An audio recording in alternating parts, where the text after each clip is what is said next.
15 декември 2023 година, най-новата баня в Огняновски минерални бани. Няма такава баня в света и наоколо.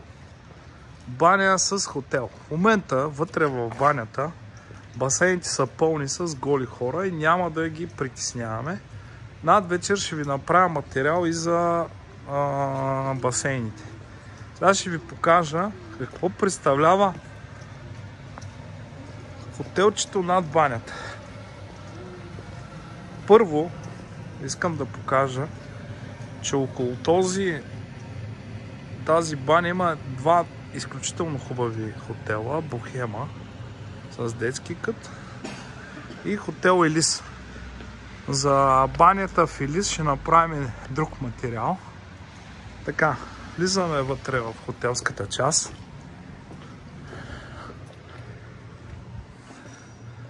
Качваме се по стълбите.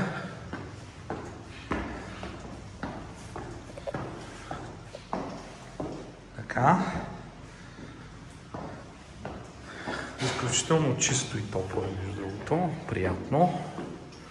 И виждаме ето една хотелска стаечка. Коридорче, антре. Телевизор да си гледаш коридора. Да влезем примерно. Това не е. Ето една стая.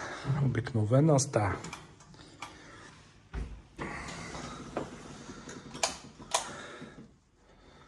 Така. Баня. Който иска може да се избаня и в банята. Който иска може да отиде на баня. Легло. Телевизор. Не правя реклама на този хотел. Просто показвам как може да изглежда една хубава съвременна баня. Истинска баня.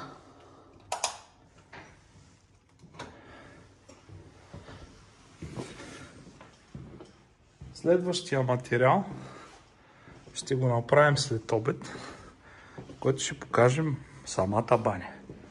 Ще оставим изненадата за по-късно.